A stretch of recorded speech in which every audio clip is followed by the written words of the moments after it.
ini pada saat keluar dari T1 ini tentunya lebih rendah daripada TS. Maka tekanan operasi multiple effect evaporator, maka tekanan P1 lebih tinggi dari P2, lebih tinggi dari P3. Dan suhu didihnya T3 lebih rendah daripada T2, lebih rendah daripada T1. Atau dengan kata lain, T1 lebih besar dari ini, ini T1 lebih kecil daripada T2, T2 lebih salah ya, ke arah sana ya, maaf, betul. Jadi T1 lebih besar daripada T3, T2 lebih besar daripada T3. Dan P-nya, tekanan di sini P1 akan lebih tinggi dari P2, kemudian lebih tinggi lagi dari P3. Jadi paling rendah adalah P3 ininya. Ya, ini ya. Jadi ini untuk multiple effect evaporator yang biasa digunakan di pabrik gula. Nah, ini backward feed multiple effect evaporator. Umpannya dari sini, dari arah kanan, sementara steam dari arah kiri.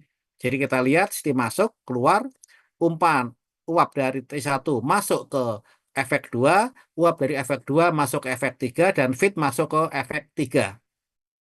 Nah, ini nggak enaknya apa? Menggunakan pompa. Kalau ini nggak usah, karena kesedot oleh vakum. Jadi hemat pompa. Kalau yang ini terpaksa menggunakan pompa. Jadi dari sisi energi memang rugi karena harus memakai listrik pompa. Cuma ini adalah aliran berlawanan arah, yang ini aliran searah. Dan biasanya aliran berlawanan arah dalam transfer panasnya memang lebih baik daripada aliran berlawanan searah. Tetapi toh ini vakum masalahnya. Jadi kesedot lebih ini. Ya, baik. Ini beberapa contoh nilai koefisien pindah panas keseluruhan. Ya, ini hanya sekedar buat melihat saja. Anda jangan dihafalin. Ini beberapa yang nanti kalau Anda menghitung, biasanya kita memakai nilai awal. Dan nilai awalnya bisa menggunakan ini. Ya. Kemudian, nah sekarang kita mulai calculation methods for single effect evaporator. Pertama tadi, laju pindah panas ada lagi UA delta T. Anda pegang ini. Panas laten pengembunan steam kita anggap suhu steam sama dengan suhu kondensat, maka yang lepas hanyalah panas laten atau panas pengembunan steam, yaitu HS minus HS. HS besar ini adalah entalpi steam jenuh, sementara HS yang kecil ini adalah merupakan steam kondensat. Maaf, ini karena ini dia huruf besar sendiri ya, jadi nah ini ya, harusnya begini. Nah, ini. Jadi ini adalah ini. Kemudian persamaan neraca massa total F sama dengan L tambah V. L adalah liquid dan V adalah vapor. Jadi laju umpan sama dengan laju liquid ditambah laju uap. Satuannya silakan kilogram per jam, kilogram per detik. Nah, neraca komponen, perhatikan uap dianggap tidak mengandung komponen terlarut.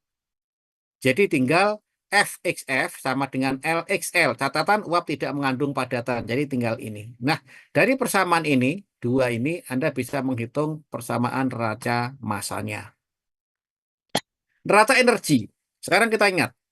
Fit. Ada suhu TF, kemudian fraksi mol XF, dan entalpi HF. Kemudian keluar di sini pada T1, pada fraksi mol YV, kemudian entalpi HV. Untuk yang liquid, suhu pada T1, XL, HL. Nah, dari sini, steam, TS, HS.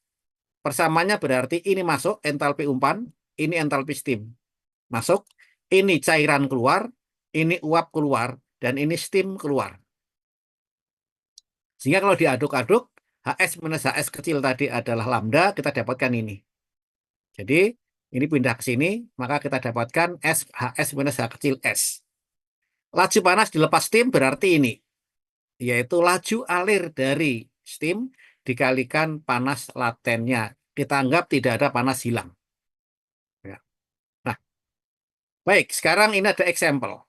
Ada continuous single effect evaporator memekatkan 9.072 kg per jam, yaitu larutan garam 1% yang masuk pada suhu 311 Kelvin, dan konsentrasi akhir adalah 1,5% berat. Jadi ada kenaikan sedikit cuma ya, dari 1,5 sampai 1% ke 1,5 cuma.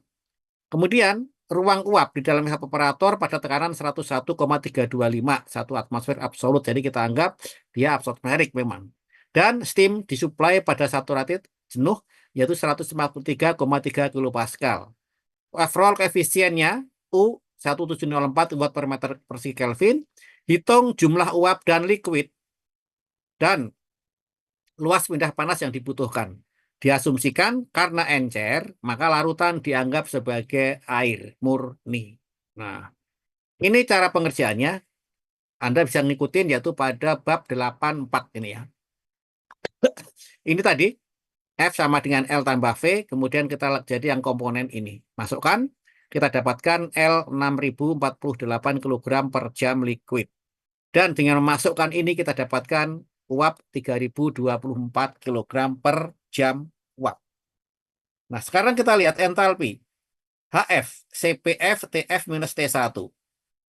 Nah, HF, nah, kita lihat, kita substitusikan dengan HL0. Ingat, HL0 itu kita anggap saja, kita semua hitungan terhadap HL, yaitu terhadap nilai entalpi keluar, cair. Yang sebagai datumnya atau sebagai dasarnya 373,2 Kelvin. Ini titik didih air. Sehingga kita dapatkan dari neraca energi tadi, jadi S adalah sebesar 4108 kg steam per jam. Kemudian laju pindah panas, S kali lambda sama dengan Q. Sehingga kita dapatkan Q-nya adalah 2.554.044.000 watt. Dan kita masukkan dengan delta T, TS minus T1 dari sini kita dapatkan UA delta T, A yang tidak tahu, A diperoleh adalah 149,3 meter persegi. Ya, ini adalah contoh perhitungan yang sangat sederhana, bisa Anda ikuti dari Jean Koblis yang ada di dalam bab 8.4. Nah, sekarang kita lihat yang effect of processing variable on evaporator operation. Pertama, efek suhu umpan.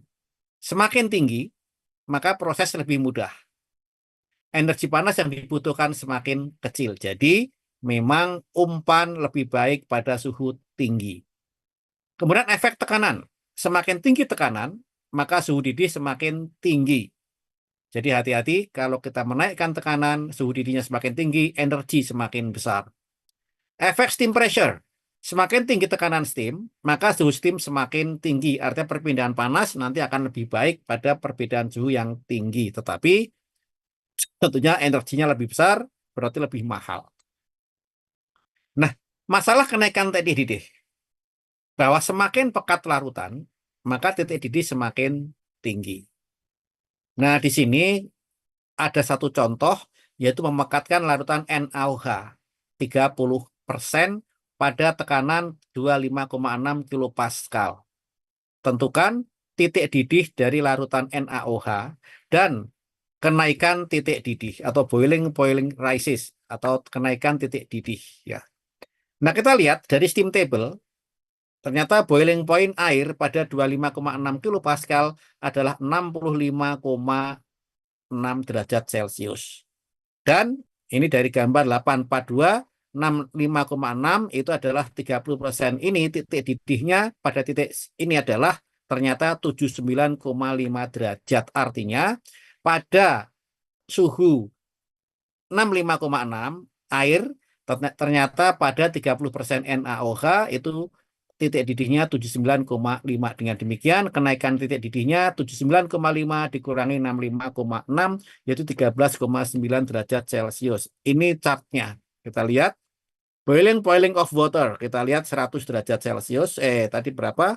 65,6 jadi sekitar di sini. Kemudian pada 30% jadi ini yang garis ini. Nah, kita ini.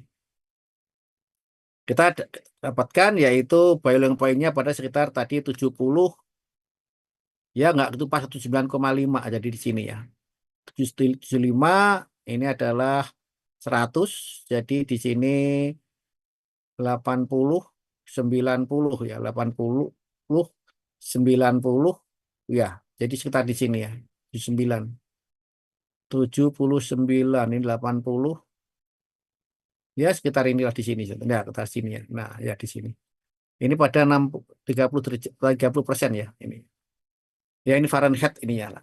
Kalau Celcius pakai yang atas ini ya. 65 sekitar 65 tadi sini. 50, 60, 70 jadi 65 di sini ya kira-kira ya. Ya di sini. 30% di sini. Ya, mana tadi? 30% ini ya. 40, 30 ada di sini. Ya ini nih. Ya kita ada di sini ya. Ya, ya gitulah. Ya, ini pemakaian kenaikan titik didih. Nah, ini ada lagi enthalpy concentration charge solution. Kita lihat untuk berat fraksi berat NaOH ada di sini. Kemudian ini ada entalpinya yang di sini British, yang di sini adalah dalam satuan metrik atau SI. Ini adalah suhunya. Jadi nanti kita tinggal lihat pada derajat Celcius berapa suhunya. Sehingga kita langsung tahu, oh ternyata pada 0,3 misalkan. Pada 65,6 ternyata ada di sini itu ya. 65,6 ada di sini, kita tahu oh berapa entalpinya. Jadi kita langsung tahu entalpi dari larutan NaOH. Ya. Ya ini silakan baca perhitungan untuk evaporator multiple effect halaman 502 sampai 511. Ini tugas buat Anda. Tugas dalam arti Anda baca sendiri 502 sampai 511 halamannya itu adalah ada masalah multiple effect. Hitungannya sebetulnya mirip saja, cuma efek berikutnya menerima efek dari efek sebelumnya. Neraca energi, neraca masanya, kalau Anda memahami betul yang single effect mudah sekali, mirip saja karena hanya disambung-sambung. Sambungnya mau ke sana atau ke sini sama saja lah. Asal Anda tahu persis bikin neraca energi dan neraca massa dari evaporator. Ya, itu kurang lebihnya. Pelan-pelan saja supaya Anda silakan untuk mempelajari sendiri, yaitu pada 502 sampai 511. Itu ada contohnya, kemudian ada cara-caranya, silakan Anda pelajari, ada sampelnya, kemudian ada soal-soalnya Anda bisa mengerjakan.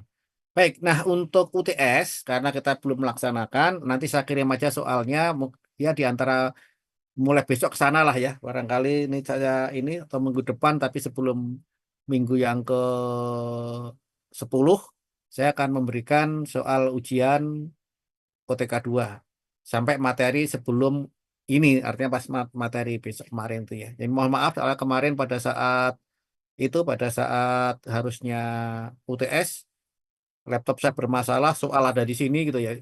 Ada sih soal sebetulnya ya. Ada soalnya cuma ya udah nanti saya kirim saja. Baik, ada pertanyaan mungkin dari apa? Bentar, oke, saya benar saya ini dulu, ini kehadiran ya. Kehadiran. Ya satu ini ya harusnya pakai Sevima ya, tempat buat buka Sevima. Saya nggak pernah pakai Sevima lagi. Ya sudah, ini tanggal 15. Ya, saya ini dulu ya.